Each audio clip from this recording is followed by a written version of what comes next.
Learning is never ending. All right. I'm a fan of, I think if you stop learning, I think you atrophy. So that would be my take on it.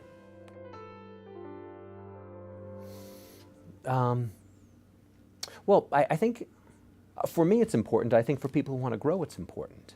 I think for those that choose to live in a blocked off space and not necessarily want to engage in life in ways that they have the potential to, then it might not be important at all. But I think that represents the minority of people. I think most people are interested in trying to evolve and grow themselves. And as part of that, I think learning is just a natural byproduct, it's a natural vehicle in terms of making that come together. So that would be at least my interpretation of it. Thanks. So I'm an avid snowboarder. Even as a bald guy, I'm a snowboarder, and I love to snowboard. And I've been riding Burton for 15 years. And I went up to the Burton Factory to actually go check it out. And it's really inspiring to go check it out. It's wild. You know, they've got all the gear up there and stuff like that. And so here's the part that I found that was pretty neat. We'd missed the tour. My wife and I had missed the tour.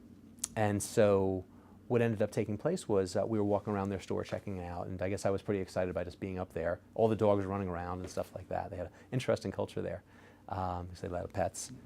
And then the woman who was actually at reception came over and she said, listen, you seem like a really good guy, and we're able to arrange a private tour for you and your wife. Wow. And I didn't tell them who I was or any of that stuff. Not that they would know who I was anyway. And I was really taken back by it. And they took me through a tour. And I think what I found, it was just so fascinating to see how their value proposition was something that was just, for me, it was very compelling. So they took us through their R&D facility, which is where they actually create all the snowboards for all of their, all the pro teams. And so this is where all the pros come in. And then, of course, they've got manufacturing facilities around the world. However, the facility they have, their R&D facility, is able to produce prototypes within 24 hours. So they can actually go out in the mountains in the morning and come up with ideas. And they can actually, using 3D printers, right, which is, by the way, that's the cover story, all right, the third industrial revolution of The Economist this week, right, which is, I'm a big fan of that magazine. They're using 3D printers to then produce carbine, something. They're using 3D printers to actually produce prototypes of the snowboards and the equipment. And what they're able to do is actually have people riding on it the following day. And they're able to fine-tune and adjust and then go to market that much more quickly. And I think the learning there was how they are shaping their industry such that they are turning things around that quickly, right, and the importance of it. So that's one piece of learning that I thought was fascinating.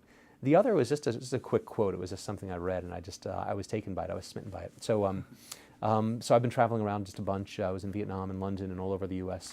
And there was, I forget where I saw this, but there was this quote, and it said, if you don't travel, it's like reading one page in the book of life. And I extend that out in the context of learning as well. And if you only read that one page, boy, you're missing out a lot. So. Hi, I'm Russell Sarder, Chairman and CEO of Netcom Learning. Netcom Learning's purpose is to promote the values of lifelong learning. The moment we think we know it all, we stop growing. Develop the passion for learning, be a lifelong learner.